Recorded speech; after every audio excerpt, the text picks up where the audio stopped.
अस्सलाम वालेकुम मुअज़्ज़िज़ नाज़रीन। आज की वीडियो में हम बात करेंगे कुल्लूश उस्मान सीज़न 5 की एपिसोड 131 के पार्ट 2 के बारे में। इस एपिसोड के शुरू में हम देखते हैं मलून खातून, अलगन खातून और फातिमा खातून के साथ यूनिसा से बाहर निकल कर आगे की तरफ बढ़ रही होती हैं और सिपाहियों से कहती हैं शहजादों के घोड़े तैयार किए जाएं और फिर खवातीन से कहती हैं कि तुम उनके लिए खाना तैयार करो। ये बात सुनकर फातिमा खातून मलून खातून से पूछती हैं कि दीवान अभी ख़त्म नहीं हुआ, अम्मा जान हम किस चीज़ की तैयारी कर रहे हैं, क्या बाबा जान ने आपसे कुछ कहा है? तो मलून खातून कहती हैं कि उन्हें मुझे कुछ कहने की ज़रूरत नहीं पड़ती है, मैं सालों से उनकी खातून हूँ, मैं तुम्हारे अब्बा जान को अच्छी तरह से जानती हूँ और मैं ये देख रही हूँ कि आज का दिन काफ़ी लंबा होने वाला है। ये सुनकर उलगन खातून मलून खातून से कहती है तो क्या मैं सुन्नत की तैयारियों को रोक दूँ? तो मलून खातून कहती है नहीं उलगन खातून, उस्मान साहब के लिए सुन्नत की अदायगी सब कामों से अहम है, तुम तैयारियां जारी रखो। ये कहकर वो फातिमा के साथ आगे बढ़ जाती हैं। इधर दीवान में बइंदर के बोलने के बाद उस्मान साहब ओरहान और अलाउद्दीन से बोलने के लिए कहते हैं तो अलाउद्दीन कहता है कि मैं जानता हूँ और मुझे यकीन है कि मेरे बाबा तमाम सरदारान में सबसे ज़्यादा बहादुर, बेलौस और हुनरमंद हैं। अगर हम आवाम के ख्वाबों को मुस्तकबिल में ले जाने के लायक हुए तो फिर हमारी मिल्लत पर खुशहाली का सूरज तुलू होगा इंशाअल्लाह।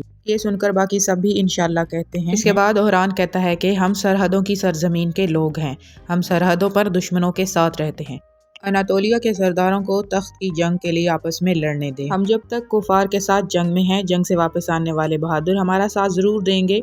हमें तख्त चाहिए या नहीं चाहिए, हालात हमें खुद ही इस तरफ धकेल देंगे, क्योंकि गजा में लड़ने वाले हम हैं। सबकी राय सुनने के बाद उस्मान साहब कहते हैं मेरे साथियों और भाइयों, हमने जब से अपने दादा सुलेमान शाह को फरात के जंगली पानियों में खोया है, तब से लेकर अब तक कोई ऐसी जगह नहीं है जहां पर हम अपने घोड़ों के साथ नहीं गए। पहले तो हम इतने ज्यादा नहीं थे, लेकिन फिर भी हमने जालिमों को शिकस्त दी। हमने देखा कि फतह को हासिल करना तो बहुत आसान होता है, लेकिन उसको कायम रखना बहुत मुश्किल होता है। अब वो अजीम सल्जूक रियासत हमारे सामने पिघल चुकी है। काश हमारी रियासत मजबूत होती तो आज हमें ये बातें ना करनी पड़ती, लेकिन हमें ये करनी पड़ी है, इसलिए हम शिकार करेंगे और दावत देंगे। देखो, सुनो और हिफाजत करो, एक नया दौर शुरू होता है। ये दौर मुश्किल होगा, लेकिन ये दौर हमारा होगा। पीछे हटने की गुंजाइश नहीं बचती है। तुर्कों के सुल्तान मुंतखब करने का मुकाबला शुरू हो चुका है। जालिमों के खिलाफ जंग लड़ेंगे और अगर सरदारान ने भी मसाइल पैदा किए तो हम उनके खिलाफ भी जंग लड़ेंगे। अलाउद्दीन, तुम रात से पहले कोनिया जाओगे और सुल्तान मसूद के साथ मुलाकात करोगे। वो कुछ अमानतें तुम्हारे हवाले करेंगे। और हान, बाज़ंतीनी सरहदों पर कुछ लुटेरे लोग हैं।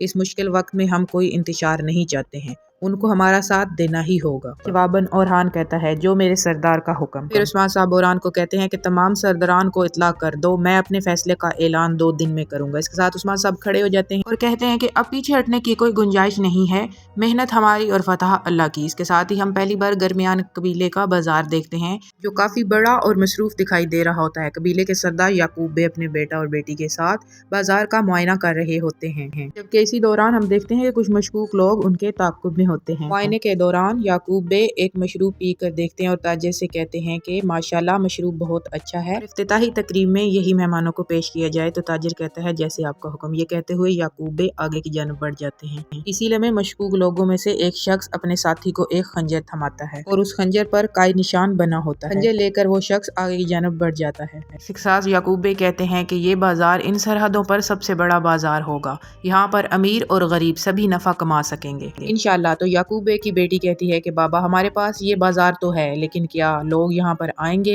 याकूब बे कहते हैं कि अगर आप सरदारान का पूछ रही हैं तो वो हमारे रिश्तेदार हैं और दोस्त हैं, वो ज़रूर आएंगे, और अगर आप उस्मान साहब का पूछ रहे हैं तो वो भी ज़रूर आएंगे इंशाल्लाह, क्योंकि हमारा बुनियादी मकसद है कि तमाम लोगों को मुत्तहिद करना।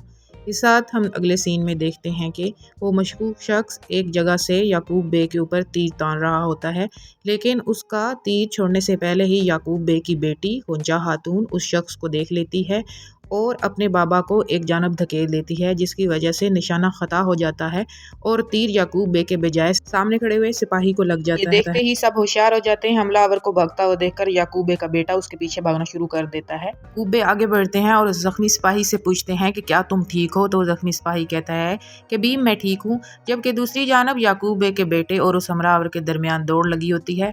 याकूब बे का बेटा दौड़ते हुए उस पर तीर का निशाना लगाता है और तीर सीधा जाकर उस हमला आवर के गले में लगता है, जिसकी वजह से वो वहीं पर हलाक हो जाता है। याकूब बे का बेटा उसकी तलाशी लेता है तो उसको वही खंजर मिलता है जिसके ऊपर काई मोहर लगी होती है। तो वो बहुत ही ज़्यादा गुस्से में आ जाता है। इतने में याकूब बे वहाँ पर पहुँच जाते हैं।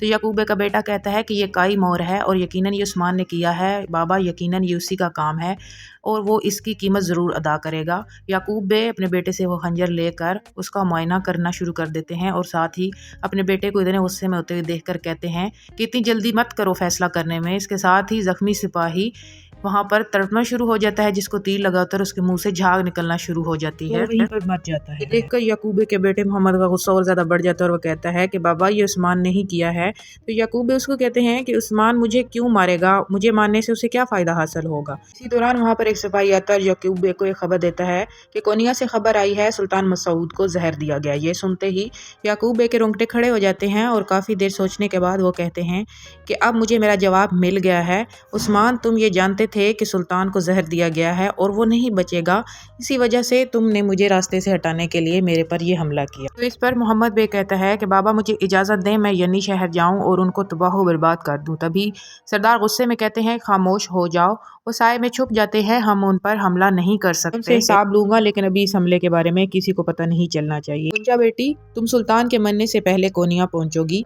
वारिस हम हैं, इस तरह का एक फरमान तुम्हें मिलेगा। बाबर गुंजा कहती है जैसे आपको हुक्म बाबा। और फिर याकूब बे मोहम्मद को कहते हैं इस उस्मान ने हम पर हमला किया है, उसने सदरान को भी कासिद भेजे होंगे अपने साथ मिलाने के लिए। तुम जाओ और कासिदों को रोको। जमीन अगर खून पीने के लिए तरस रही है तो खून को बहाओ। इसके जाने के बाद याकूब बे अपने सिपाही को कहते हैं कि रामूस को भी खबर करो। और फिर खंजर को देखते हुए कहते हैं कि पहला तीर तुमने चलाया है, अब हमारी बारी है। अगर हम देते हैं अलाउद्दीन और ओरहान रवाना होने के लिए मौजूद होते हैं और मलून खातून के साथ मिल रहे होते हैं और उनसे उनकी दुआएं ले रहे होते हैं। दीन को प्यार करते हुए मलून खातून कहती हैं कि फातिमा ने मुझे बताया कि तुमने फिर डरावना ख्वाब देखा है। फिक्र मत करो मेरे बेटे, इंशाल्लाह ये दिन भी गुजर जाएंगे। मैंने पहले ही सोहत में पैगाम भेज दिया है, इंशाल्लाह जल्दी सब ठीक हो जाएगा। ये सुनकर अलाउद्दीन मलून का शुक्रिया अदा करता है। फिर मलून खातून ओरहान को प्यार करते हुए कहती है कि तुम्हारी अम्मा हमेशा यहाँ तुम्हारे लिए मौजूद है, परेशान मत होना।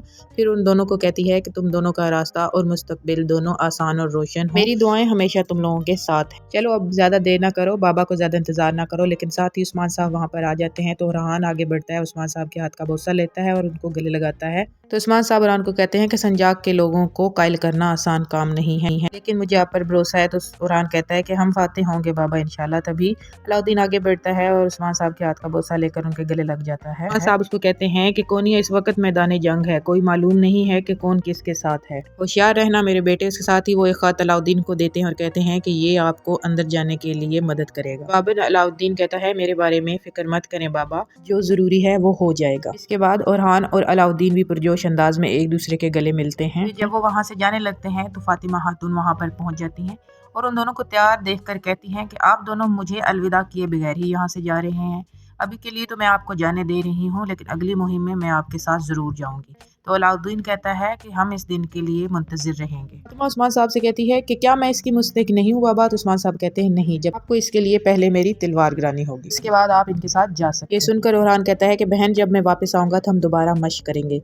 तभी फातिमा कहती है कि भाई जल्दी से जाओ और जल्दी वापस आओ। इसके साथ ही ओरहान और फातिमा एक दूसरे को गले मिलते हैं और फिर अलाउद्दीन और फातिमा भी एक दूसरे को गले मिलते हैं और फिर वो वहाँ से चले जाते हैं। बच्चों को इस तरह खुश देखकर मलहून खातून की आंखें नम हो जाती हैं। तो उस्मान साहब उनसे पूछते हैं कि हमारे बच्चे बड़े हो गए हैं, तुम रो क्यों रही हो। तो मलहून खातून कहती हैं कि इससे कोई फ़र्क नहीं पड़ता कि वो बड़े हो गए हैं। तो उस्मान साहब मलहून खातून को प्यार करते हुए कहते हैं वो दोनों इतने मजबूत हैं जितने वो हो सकते हैं और इंशाल्लाह वो जल्द ही वापस आ जाएंगे। और मलहून खातून भी कहती हैं कि इंशाल्लाह। नाजरीन, इसके बाद अगले मंजर में देखते हैं कि बाला खातून एक कमरे में पर्दों के बीच बैठकर खांस रही होती हैं। उनको इस तरह खांसता हुआ देखकर दो खादमाएं वहां पर आती हैं और जल्दी से पर्दों को हटा देती हैं। उन खादमाओं ने अपने चेहरों पर नकाब किए होते हैं, जिससे ये बात जाहिर होती है कि बाला खातून किसी शदीद वबा का शिकार हैं और उनकी हालत भी काफ़ी ख़राब दिखाई दे रही होती है। खादमा बाला खातून को पानी पिलाती है। पानी पीने के बाद बाला खातून कहती हैं कि मैंने एक ख्वाब देखा है और फिर साथ पड़े झूले में हलीमा कपड़ों को देखते हुए कहती है मैं अपनी बेटी हलीमा की कब्र खोद रही हूँ।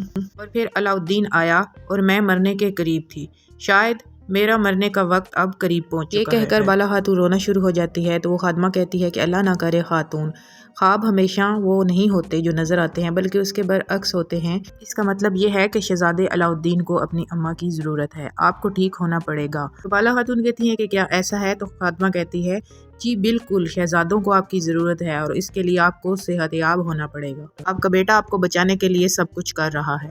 اسی دوران ایک آواز گونجتی ہے کہ ینی شہر سے کچھ لوگ آئے ہیں۔ سن کر بالا خاتون اپنا حلیہ درست کرتی ہے۔ اندر آنے والی خواتین میں سے ایک خاتون کہتی ہیں کہ بالا خاتون، یہ چیزیں ملعون خاتون نے آپ کے لیے بھیجی ہیں۔ اس میں دوا ہے جو ینی شہر کے حکیموں نے تیار کی ہے۔ یہ سنتے سار ہی دوا خادمہ لے لیتی ہے۔ بالا خاتون پوچھتی ہیں کہ محل کے حالات کیسے ہیں، علاؤالدین، اورحان اور عثمان صاحب کیسے ہیں؟ تو جواباً وہ خادمہ کہتی ہے کہ محل میں سب ٹھیک ہیں۔ شہزادہ علاؤالدین ایک وظیفے کے لیے کونیا گئے ہیں۔ سلطان مسعود کو زہر دیا گیا ہے اور وہ کہتے ہیں کہ وہ اب نہیں بچ سکیں گے۔ یہ سن کر بالا خاتون کہتی ہے کہ اللہ ان پر رحم کرے، بہت زیادہ خون بہنے والا ہے۔ اس کے ساتھ ہی اس ایپیسوڈ کا اختتام ہو گیا ہے۔ انشاءاللہ بقیہ حصہ آپ ہماری اگلی ویڈیو میں دیکھ سکیں گے۔